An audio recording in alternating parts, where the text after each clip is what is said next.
Mulai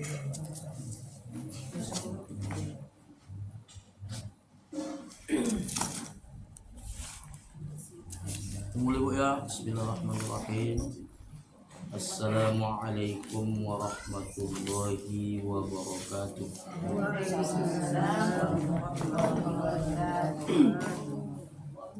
Alhamdulillahirabbil alamin.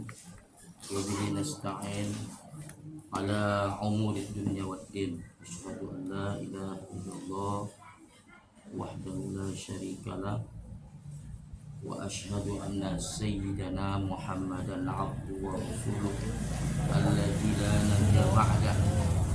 Allahumma fasholli wa sallim wa karrim wa majid ala sayyidina wa nabiyyina wa syafi'ina wa zufrina wa maulana Muhammadin wa ala alihi wa sahbihi ajma'in. Amma ba'd. Asyhadu an la ilaha illallah wa la syarikalah wa asyhadu anna Muhammadan abduhu rasulullah. Wallahu ta'ala ya ayyuhalladzina amanu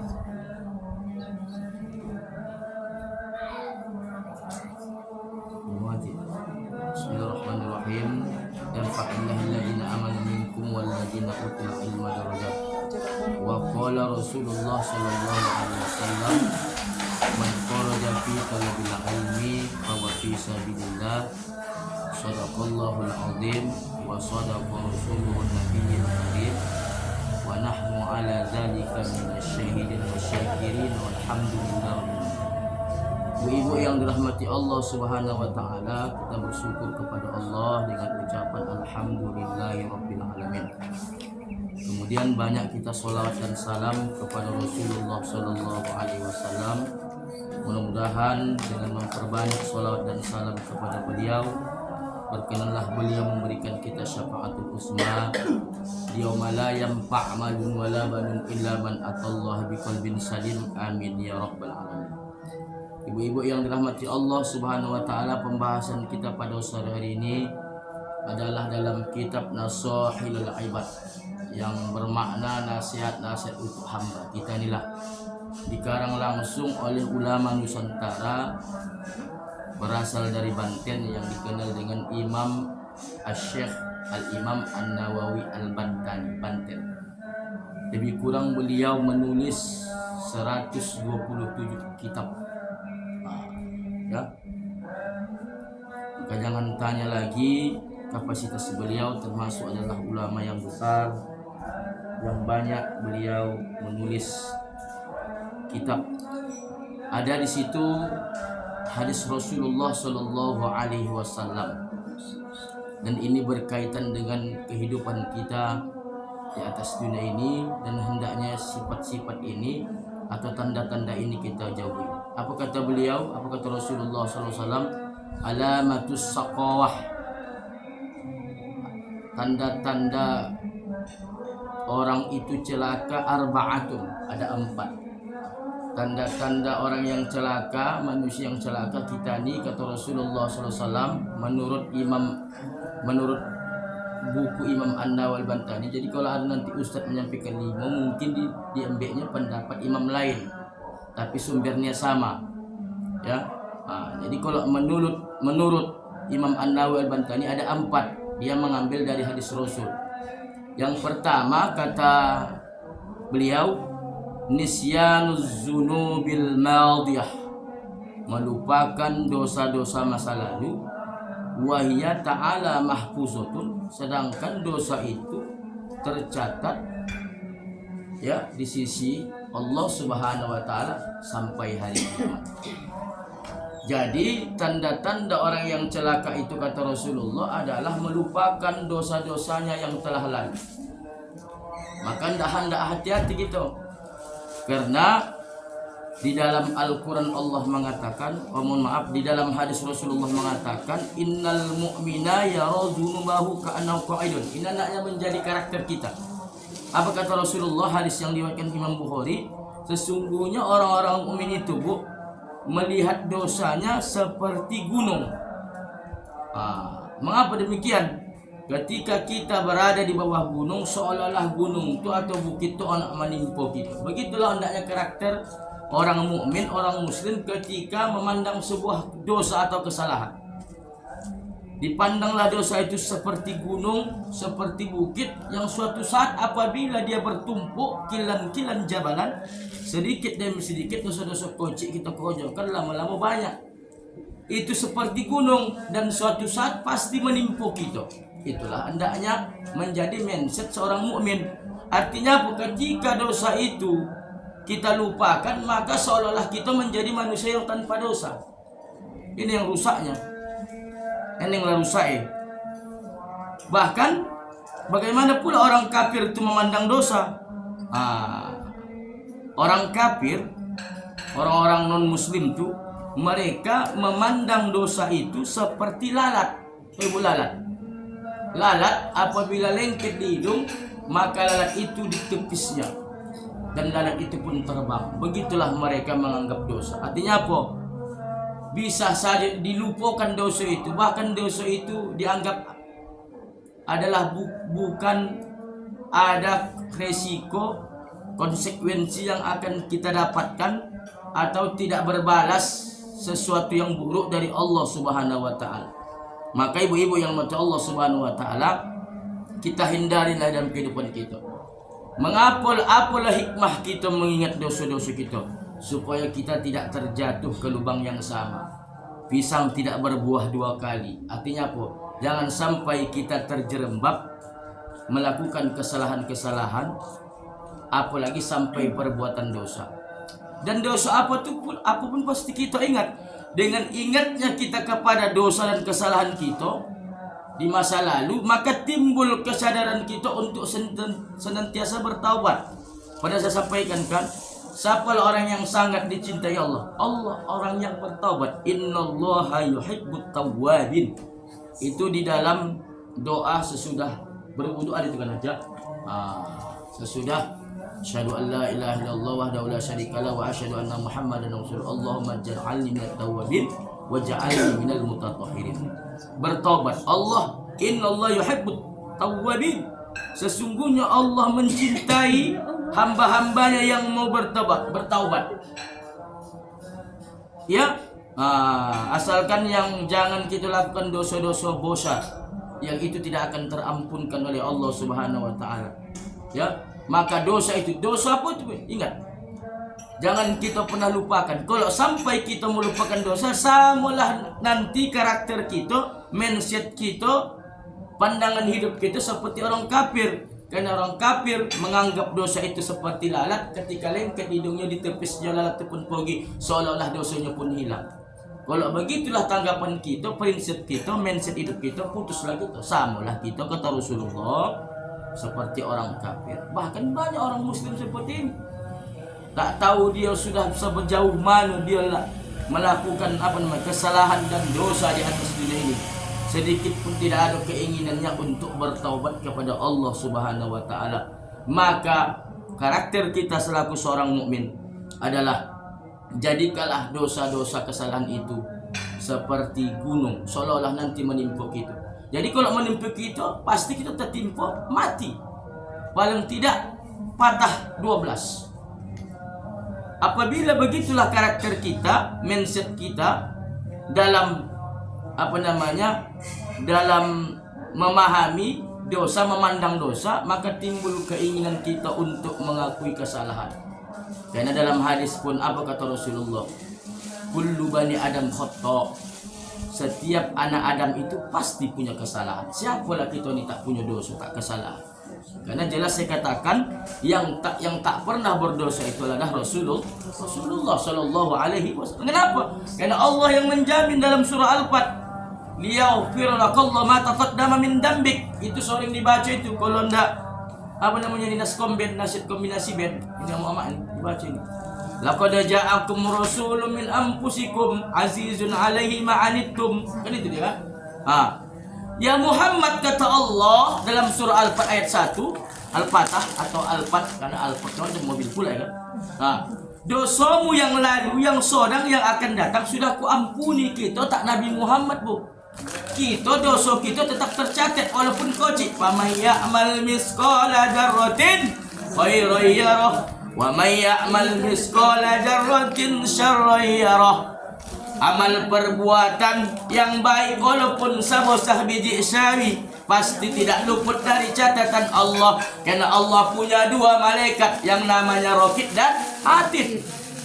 Ya, dan barang siapa yang melakukan kesalahan dosa dan dosa walaupun sebiji zarah pasti tidak luput dari catatan Allah melalui malakaini, dua malaikat yang tadi. Maka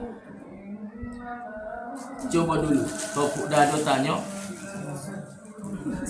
tentang Saleo, tanya diri lah macam mana ya. Artinya walaupun awak sebatas mengingat, ada tu kan ada kadang teringat awak dulu masa muda dulu. Udah 40 tahunnya ibu baru pakai hijab. Bayangan ibu. Mohon maaf ya. 40 tahun umur barulah pakai hijab. Itu pun hijabnya belum mutan kali. Udah nak kamokah baru betul. Hati gitu. Belum lagi besok kita teringat dosa-dosa kita waktu dulu melawan orang tua. Dosa waktu nakal-nakal dulu, nama mutik mangguak tu tapi tak minta izin. Dosa itu tercatat itu. Karena kata Rasulullah, nanti kita ni di akhirat diputarkan kembali film kita. Betul tidak?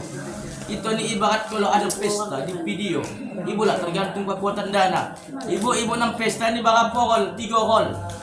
Mulai dari malam hari ni lah disorot kawan tu. Orang dapur pun disorot supaya menghabiskan apa film. Dia pun dapat proyek. Kita ni disorot kita ni, nanti film kita diputar. Ustaz iya, segala kita ni diputar film kita, video kita. Mak baru lah. Ya Allah, malunya aku ya Allah. Boleh aku dulu di bawah pokok toge sama mantan. Nampak itu biasa bu? Ditunjukkan Allah biasa. Nampak itu? Ditunjukkan Allah besok video kita. Video yang baik, apalagi nembuk ditunjukkan. Maka agar jangan sampai ya kita menjadi orang yang celaka, maka dosa itu harus selalu kita ingat. Karena kenapa? Karena orang-orang yang celaka itu alamatus saqawah, kata Rasulullah, adalah melupakan kesalahan dan dosanya masa lalu. Ya, dia yakin dan percaya kesalahan dosanya itu termaafkan oleh Allah. Ini saya bilang. Kenapa? Karena itu pasti tercatat di hadapan Allah.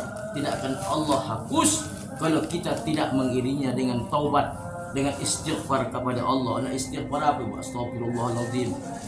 Innallaha ghafurur rahim, tambah alladzi la ilaha illa huwal hayyul qayyum wa atubu ilaih. Anda sayyidul istighfar, silakan tafadhol. Ya. Maka kalau kita menghindari jangan menjadi orang-orang yang salah satu celaka, kata Rasulullah adalah hendaklah kita mengingat dosa-dosa kita yang lalu. Dosa apapun yang kita kerjakan, kalau dah ingat pasti kita nak bertobat. Ini kan yang gawatnya kau tak ingat, lupa. Sama itu bu. Kalau orang ingat utang pasti ada niatnya nak membayar. Paling tidak ada usaha. Tapi kalau orang lupa, kita lupa sama utang, sampai kapan pun takkan nak kita membayar itu. Itu ya, begitulah istilahnya perbandingan. Maka ibu-ibu yang dirahmati Allah Subhanahu wa taala, itu yang pertama, ya, tanda-tanda orang celaka kata Rasulullah dalam hadis dalam kitab Nasailul Ibad An-Nawail Bantari mengatakan adalah kita sering melupakan kesalahan dan dosa-dosa yang lalu. Padahal dosa itu tercatat di hadapan Allah Subhanahu wa taala, tercatat di Lauhil Mahfuz melalui dua malaikat Allah. Tidak akan ditipik Allah, tidak akan dihapus oleh Allah Subhanahu wa taala kalau tidak ada usaha kita, ikhtiar kita untuk melakukan istighfar atau bertaubat di hadapan Allah Subhanahu wa taala. Syarat bertobat tahu kan? Pertama, berjanji tidak akan mengulangi. Yang kedua, meninggalkan perbuatan yang kita lakukan, berbuat dosa. Kemudian ya berjanji terus menerus akan berbuat baik di hadapan Allah Subhanahu wa taala. Itu yang pertama. Yang kedua, ibu-ibu yang dirahmati Allah Subhanahu wa taala, apalah tanda-tanda orang yang celaka?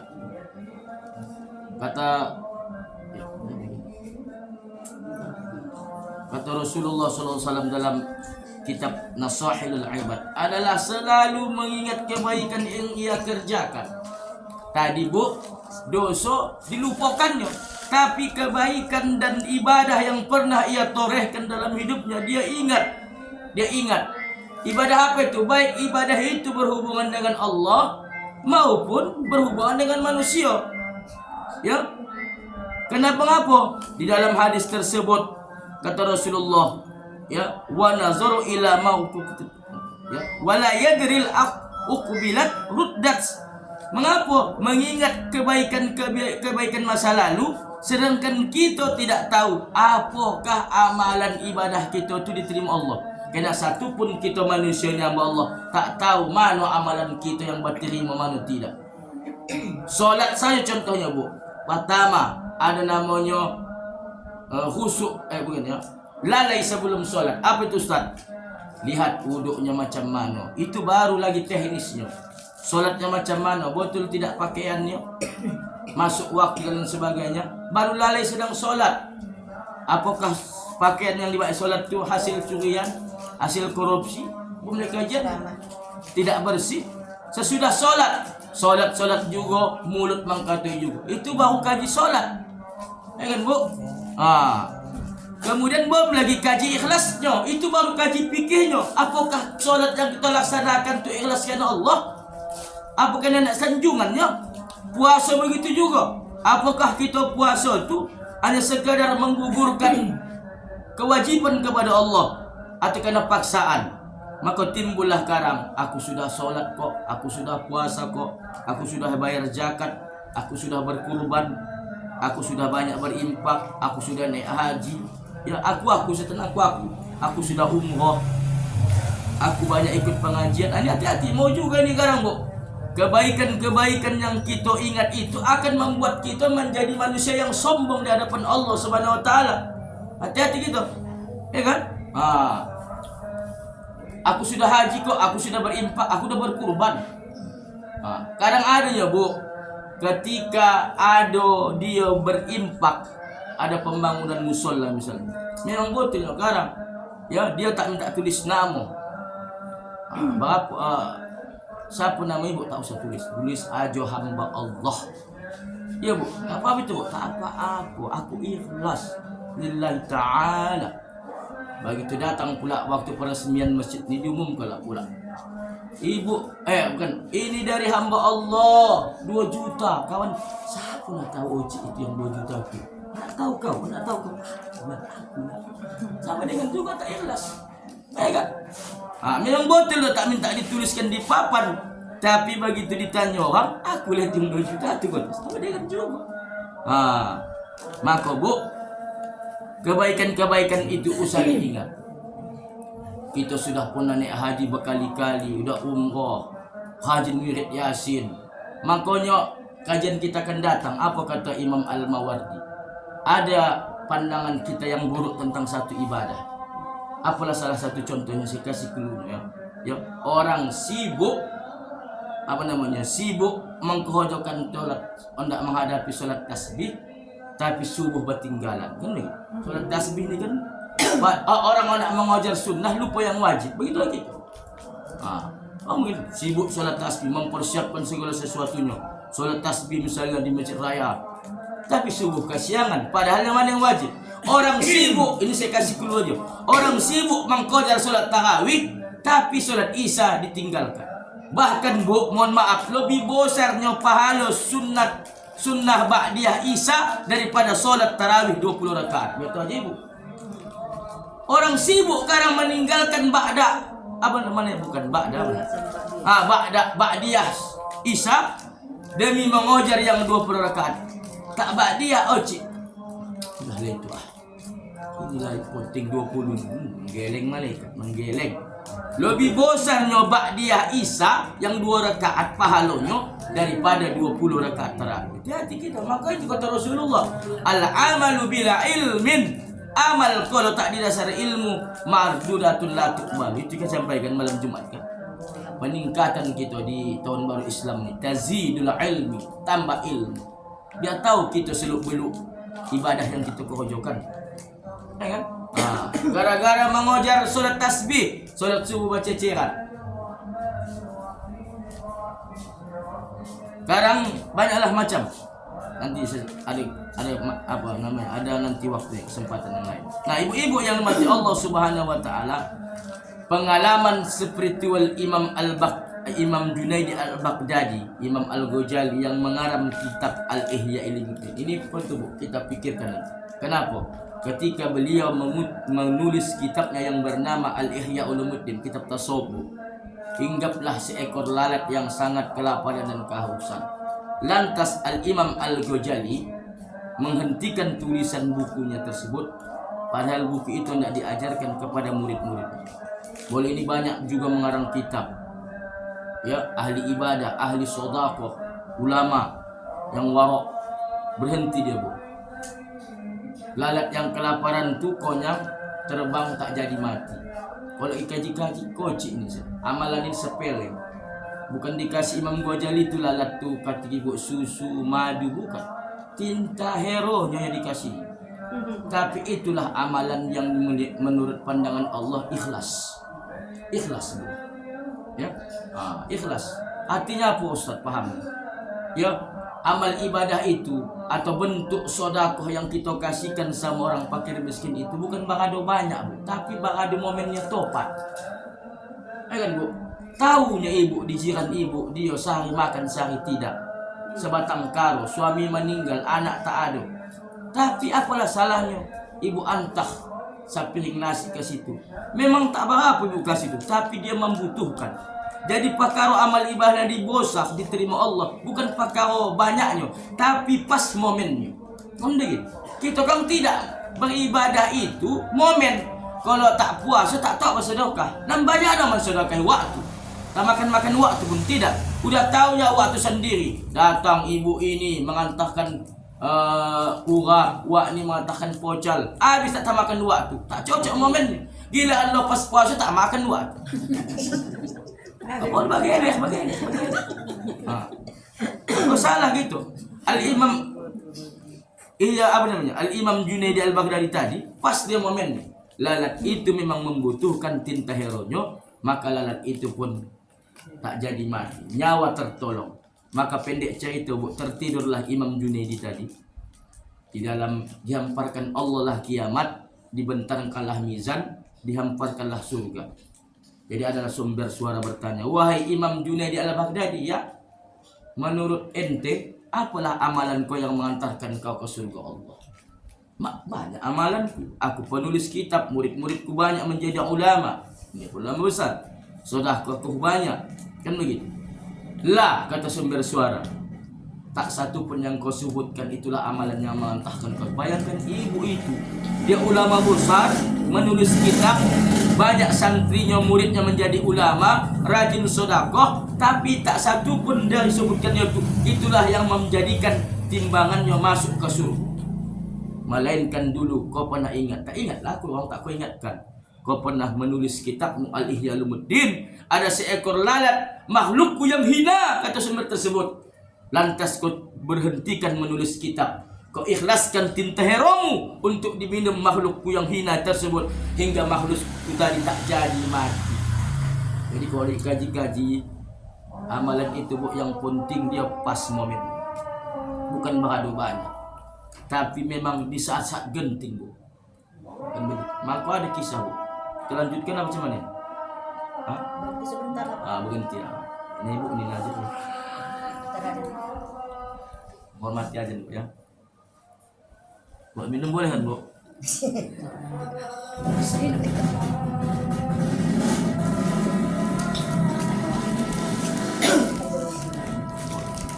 Sampai 3 menit.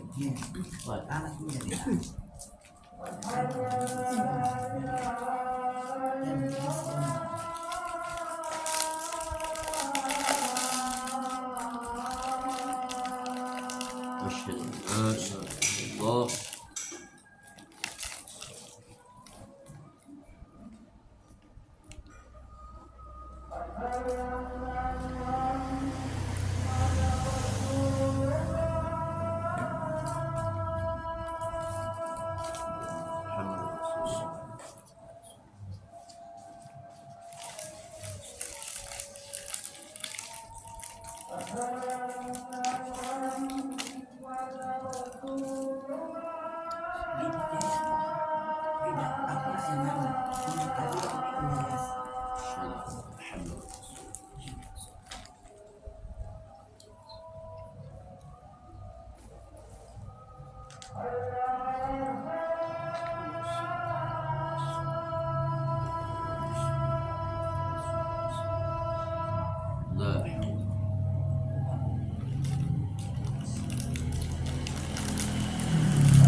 Lanjutkan Bu. Bu-ibu yang dirahmati Allah Subhanahu wa taala, maka kitab Nashul-Ibad ini yang dikarang oleh Al-Imam Nawawi ini memang dia berbentuk kitab akhlak dan tasawuf, memang cocok untuk kehidupan kita selaku seorang muslim. Tadi itu baru yang kedua adalah selalu mengingat kebaikan yang ia kerjakan. Tanda-tanda orang yang salamatus saqawah kata Rasulullah SAW. Artinya apa? Intinya janganlah kita mengingat kebaikan-kebaikan kita. Itu baru yang berhubungan dengan ibadah.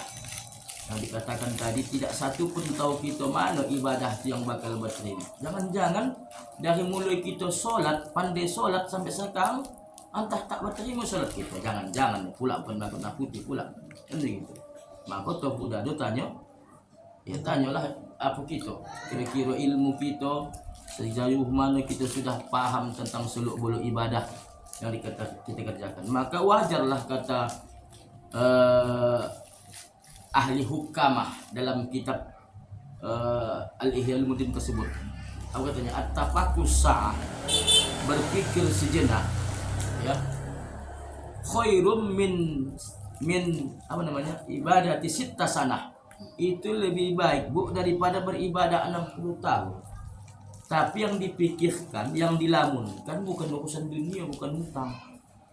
Memikirkan macam mana lagaknya ya anakku kuliah, macam mana lagi ya anak aku nanti nak kerojo, nak nikah, suami kita itu. Tapi yang dipikirkan ibadah kita. Apalagi momen yang kemarin kita pergantian tahun baru Islam. Di situ kita harus hasibu qabla an tuhasab. Hitung dirimu, kata Sidang Umar juga. Hisap dirimu, koreksi dirimu qabla an tuhasabu, sebelum engkau dihisap oleh Allah. Apa yang dihisap, apa yang dihitung, apa yang dimuhasabahkan, musabah tahun yang dimuhasabahkan, macam mana kita menjadi hamba Allah di atas dunia. Apakah sudah kupungsikan diriku betul-betul menjadi hamba Allah?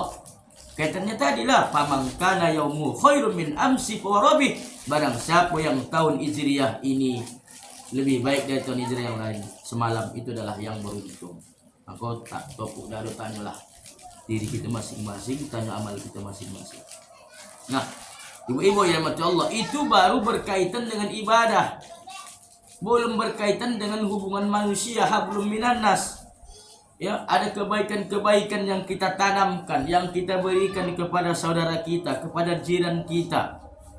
Begitu memang suatu saat hubungan kita dengan mereka tak pas, ada kendala, faktor sebab lain tak tahulah kita, datanglah bahasa Tanjung Bali mengungkit, mengangkat batang pohon dan istilah Tanjung Bali. Apa? Kalau tak kena aku, anakku tu dulu tak kuliah. Kalau nak kena si hitam ni, kau tak makan sekeluarga. Hati-hati. Maka jangan sampai itu terungkap, karena termasuk kata Rasulullah, tanda-tanda orang yang celaka, manusia yang celaka. Kita inilah apabila kita mengingat atau apa istilahnya, karena kita selalu mengingat, apalagi kita sampai mengungkit-ungkit, membangkit-bangkit kebaikan-kebaikan yang pernah kita torehkan. Kalau kepada Allah tak mungkin kita bangkit, paling kita ungkit-ungkit saya itu, mengingat-ingat saya itu, aku dah solat, aku sudah naik haji, paling begitu itu. Tapi kalau sama manusia mau kita bangkit, mau kita ungkit-ungkit, kan begitu, dan sebagai seperti yang dicontohkan tadi. Maka hendaklah kita hindari ini. Ya, nah ibu-ibu yang dimati Allah Subhanahu wa taala, adapun yang ketiga, ya, tanda-tanda orang yang celaka, wa nazarahu ila man fawqahu fid dunya. Ya, memandang kepada urusan dunia selalu di atasnya, atau ia melihat, kita melihat kalau untuk urusan dunia selalu melihat ke atas. Nah, hati-hati gitu. Kenapa? Kalau kita urusan dunia selalu melihat di atas kita, maka timbul rasa tidak bersyukur kita kepada Allah. Timbul rasa kita tidak tidak mengakui bahwasanya rezeki yang telah diberikan Allah kepada kita itu adalah Allah yang mengaturnya. Karena masing-masing kita rezeki kita ni sudah diatur oleh Allah Subhanahu wa taala. Yang timbul apa, Ustaz? Yang timbul itu tadilah yang sering disampaikan, timbullah penyakit SMS. Senang melihat orang susah, susah melihat orang senang. Jirannya yang masuk kipas angin, awak yang kepanasan. Ya, jiran kita 2 rumah lagi dari kita yang masuk AC, kita yang kedinginan. Jiran awak beli Toyota Avanza, awak masuk ambulan. Kan bodoh itu kan. Makanya disyukuri urusan dunia itu harus kita tengok ke atas. Kenapa? Kalau tidak kita tengok urusan dunia itu jangan kita tengok ke atas, melainkan kita tengok ke bawah. Kalau kita tengok ke atas urusan dunia, yang timbul tadi tidak ada rasa syukur kita kepada Allah. Bukankah Allah mengatakan la in syakartum la azidannakum wa la in kafartum inna adzabi lasyadid. Jika kamu bersyukur wahai hambaku, ku tambah. Tapi kalau tak pandai kau bersyukur, ya, ingatlah adabku sangat pedih. Bukan kata Allah ku kurangi nikmat, bukan. Kalau sambungan ayat tadi ku kurangi nikmatku, orang Cina tu kaya-kaya. Kafir dia. Banyak botnya, banyak tokonya. Kan? Banyak pula bini aku dong. Nah, kenapa kita nang beriman ni yang Tuhan ni tak? Karena itu tadi. Makna ayat tu la in syakartum la azidannakum. Jika kau bersyukur wahai Taufik, kata Allah, ku tambah. Tapi kalau tak bersyukur, ingat adabku sangat pedih. Bukan kata Allah dikurangi, ku hilangkan, bukan. Itulah sayangnya Allah. Maka ada kata ulama-ulama, Rahman dan Rahim. Bismillahirrahmanirrahim. Allah kasih, Bu. Cina tu dikasihnya. Sekarang Allah, Bu, menurunkan rahmatnya subuh-subuh hari. Tapi tengok yang bangun apek itu nyobaya buka jendela. Ya, nak diturunkan malaikat rahmat ni lah rezeki itu. Tengoknya pula awak dalam lampu. Yang turun si cipit mata. Kan menyapu-nyapu tokonya. Dah kakao saya aku turunkan rezeki ni. Maka orang tu dah kayu. Kita siap bangun, siap subuh tidur lagi. Kan begitu. Nah, ibu-ibu yang mati Allah, maka harus kita tengoklah kondisi kita. Maka ada istilah juga tadi saya bilang, topuk dadu tanya kantong, tanya pendapatan. Ya, kalau awak ni golas, Bu, yang golas tak isinya. Ya, awak golas, tapi awak isi air sagayung. Apa yang terjadi? Tumpah. Apa maksudnya, Ustaz? Apa paham? Itulah kemampuan laki awak. Laki awak golongan 2A. Tahu aja tu berapa gaji aja 2A. 2A berapa? Kalau awak gayung jangan diisi ember. Gayungnya kemampuan awak, gayungnya kemampuan suami awak. Tapi dokan awak tengok yang ember. Ditengok di tangga yang ember, paham bukan ember mulut. Artinya kapasitas duit lakinya, kan pendapatan. Bang, tengoklah bang, abang. Bawa boleh pari yang tu bang udah becek lagi bang. Suami tahu tak?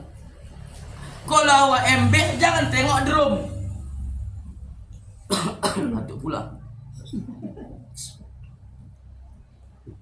Kalau awak drum, tengok tangki. Jangan tengok tangki. Mak, berapa liter tengok pula tangki tu. Artinya apa? Kalau untuk urusan dia, jangan kita tengok ke atas. Pasti tak lalu kita. Kenapa? Memang itulah kemampuan kita. Papa, tengoklah itu.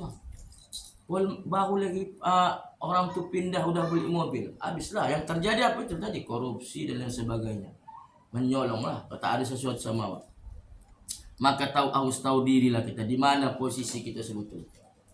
Kenapa? Karena timbulkan sifat qanaah. Kalau untuk memandang urusan dunia, tengok ke bawah.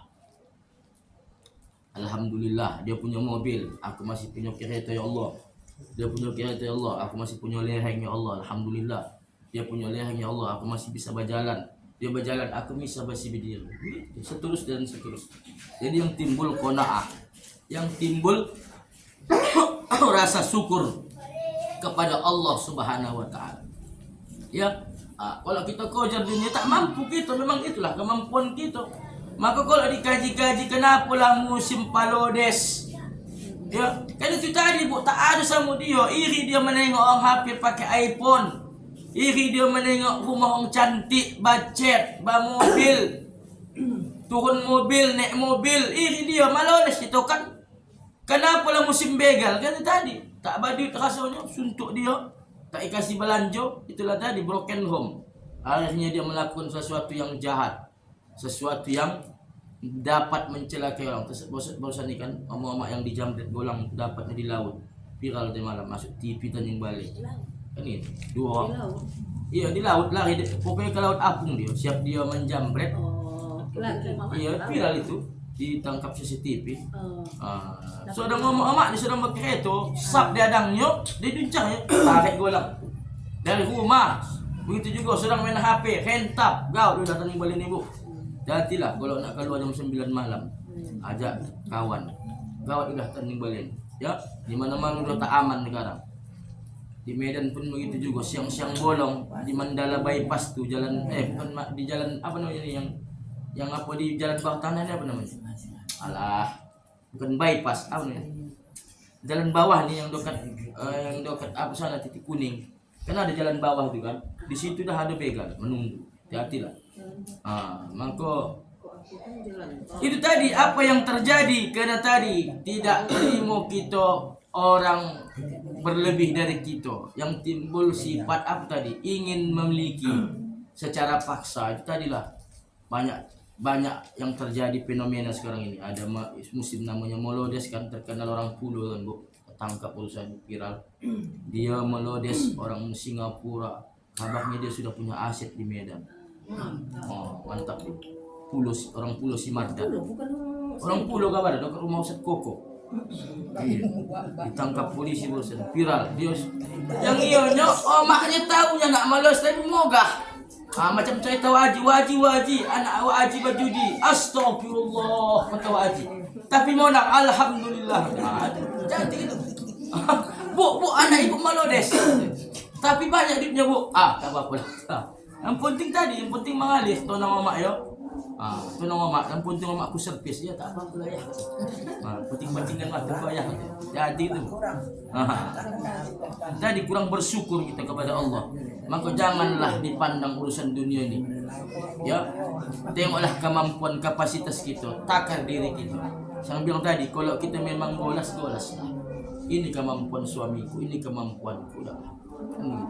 Kalau kemampuan kita gayung-gayung, takkan bisa disibuk, takkan bisa golas mengisi gayung. Itu tak mampu itu.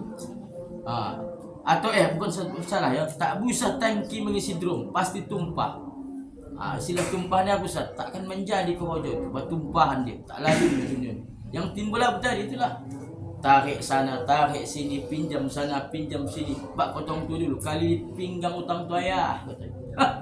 Kan? Kata balik Bu nyonyaan yang berhutang sama mengutangkan Bu. Kan? Aku tengok viral tu. Kalau tanda aku bayar mengapa rupanya viral kan ni kawan. Kan nyonyaan sekarang nang mengutang daripada yang mengutangkan. Yang mengutangkan tak nyonya dia. Besok ke mana aku mau bayar kawan tu kat utang. Dia nyonya tidak bayar. Kan? Nah ibu-ibu yang mati Allah Subhanahu wa taala, yang keempat yang terakhir, apalah tanda-tanda orang yang celaka kata Rasul, yaitu untuk tadi kalau untuk urusan dunia dipandangnya pula ke atas. Kenapa kami tak bisa begini? Kenapa kami tak bisa begini? Harus bisa, macam mana caranya? Maka timbullah perbuatan yang tidak baik. Terbalik pula untuk urusan agama akhirat ditengoknya pula ke bawah. Anak kakak di mana sekarang? Anak kakak, anakku masih lagi Iqra 3. Bahasa apa lah kita? Ini. Kakak tak puasa puasa ni Asyura tidak. Sama pula aku tak puasa kak. dicarinya imbang-imbangnya yang tak beribadah. Kan tidak begitu dia. Saupo lagi kakak. Kakak kenapa tak puasa halangan? Saupo lah kak. Saupo saja semua. Awas kita balik. Kalau untuk akhirat tengok ke atas. Kenapa bu ajah tu pengajiannya tiap hari? Aku harus bisa. Kalau akhirat ada 7, aku harus 8 kali. Terserah nak ke mana hari cari ibu. Tak bisa siang malam. Harus begitu. Untuk akhirat harus tengok ke atas, jangan ke bawah. Alah masih suku. Waktu solat saya tak lepas. Masih suku aku solat. Begitu. Waktu pengajiannya pun tak ada. Aku masih suku lagi ada mengaji setiap hari. Walaupun tak ikut aku malam Jumat Selasa. Tak bisa begitu. Harus lebih. Kenapa kata Allah? Fastabiqul khairat dalam Al-Quran. Berlomba-lombalah kamu menuju kebajikan. Harus kita lomba-lomba. Apa arti kebajikan itu? Adalah melomba-lomba untuk menuju kampung akhirat. Lakukan yang terbaik. Ya, bukan berlomba-lomba kita untuk tidak melakukan sesuatu yang baik. Disuruh Allah kita melakukan kebaikan, berlomba-lomba. Harus awak di atas. Jangan kita urusan agama kita tengok orang yang di bawah kita. Ya. Aku masih syukur lagi sholat ke 5 waktu, dia tengoklah maghrib saya tak lepas ke. Anak aku masih mending lagi, ada yang mengaji, anak tak mengaji. Harus tak begitu. Anak kakak di mana sekolah kak? Pesantren. Iya kak, ya. Pesantren mana kak? Berapa juz hafal kak? 4 juz. Mak, tahun muka aku masuklah kak, anak aku sana ya kak, yuk. Biar jadi hafiz Quran juga dia. Tak apa-apa. Gitu dia ada motivasi. Kalau kawan awak tu, jiran awak tu, kawan nak sepengajian tu, kenapa waktu bisa solat duha tiap hari? Kenapa Senin Kamis kita tak tinggal? Kenapa bulan puasa tu solat tasbih yang rajin? Aku harus bisa lebih dari situ. Kenapa? Karena urusan akhirat itu jangan ditengok ke bawah. Kalau ditengok ke bawah, kita merasa sudah hebat di hadapan Allah. Cukuplah ibadah yang kita kerjakan tu. Hasil-hasil kita untuk bisa mengantarkan kita mendapatkan surganya Allah. Bahkan harus lebih untuk urusan agama itu. Kalau bisa dibalik, harus ditengok ke atas. Maka kalau sekali balik bu, dibalik pula tanda-tanda orang bahagia itu 4 juga. Tak apalah saya bahas lagi. Tanda alamatus sa'adah arba. Tanda-tanda orang bahagia 4 juga bu.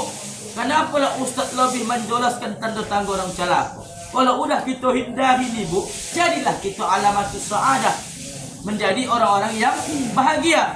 Apa yang pertama Ustaz? Kalau tanda orang celaka melupakan kesalahan. Kalau tanda orang bahagia itu mengingat kesalahan, ingat dosa. Kalau yang tadi katanya tanda-tanda orang celaka itu selalu mengingat kebaikan awak, pahala yang kita kehojokan baik itu hablum minallah, hablum minannas, wakaf kita, infak kita, pangkasihan kita sama orang, bantuan kita. Tapi kalau tanda-tanda bahagia, lupakan itu. Jangan pernah kita ingat kebaikan kita. Jangan pernah kita ingat-ingat kita pernah membangun musola, pernah membangkitkan orang umroh, pernah menyekolahkan anak orang sampai tamat, pernah kita biaya adik kita, pernah kita membantu mik. Jangan kita ingat itu. Kenapa? Kalau kita ingat itu, timbul takabur dalam hati kita. Kalau tak kena aku, tak menjadi kau. Kalau kau tak bantuan, aku tak berdiri musola ni. Kalau tak aku sekolahkan anak kau, jadi hantu anak kau. Kalau tak aku kasih makan, mati kamu sekolah. Hati-hati gitu. Habislah terbakarlah kebaikan itu seperti api membakar kayu. Hati-hati gitu. Yang ketiga, apalah tanda-tanda bahagia itu? Kalau tadi katanya untuk urusan dunia di atas, ini sebalik pula bu. Untuk tanda-tanda orang bahagia itu, tengok ke bawah. Saya bilang tadi. Ya, dia punya mobil. Alhamdulillah ya Allah. Kami ini pun jadi. Ya, kenapa Allah tahu bu kapasitas kita itu. Ya, karena belum tentu harta yang Allah titipkan kepada kita itu membuat kita dekat dengan Allah. Tengok bu. Ada 4 cara kalau tak salah saya sampai gitu. Cara Allah merayu hambanya. Dengan apa? Dengan didatangkan Allah, dengan tidak dikayakannya kita. Ya Allah, kenapa aku miskin saja? Karena kata Allah, kalau aku kayakan kau jauh sama aku. Dulu elok kau bakar heto. Ya, mau kau salat subuh, kau bonceng istri kau. Tapi kalau kau sudah mau mobil kau mau keluar dari rental, sayang kau begitu aja mau kemana? Udahlah dek, mobil ini mau dicuci dek, di rumah saya lagi tu sholat. Belum tentu kita dekat sama Allah. Entah makin jauh kau kata Allah. Mangko sampai kapan pun tak aku kayakan kau kata Allah. Itu kan Bu pernah sampaikan itu. Ini juga lah kajian lalu. Yang keempat, kalau untuk urusan agama, kalau tanda tandang celaka ditengoknya doh ke bawah, ambal doh nalak saban. Waktu mending aku sholat lengkap. Dia tak sholat, waktu tak sholat. Kan begitu. Mending aku berjilbab, dia tak berjilbab. Ya. Tapi untuk urusan agama tengoklah ke atas. Kenapa waktu lo bisa Senin Kamis tak lepas, pengajian aktif, sholat tasbih jago, tiap minggu, tiap bulan bahatam, tiap Jumat basodokah. Mampu waktu bisa dia bolak balik umroh. Begitu harus tingkatkan ke apa gitu untuk urusan agama. Akhirat tengok ke atas, insya Allah kita menjadi orang-orang yang bahagia. Saya pikir inilah kajian kita pada sore hari ini. Mudah-mudahan ada manfaatnya bagi kita semua, khususnya kepada Al-Fakir pribadi. Amin ya rabbal alamin. Wal afu minkum wabila taufiq wal hidayah wa ridha wal inayah. Wassalamualaikum warahmatullahi taala wabarakatuh. 5 menit hitung ajen tadi.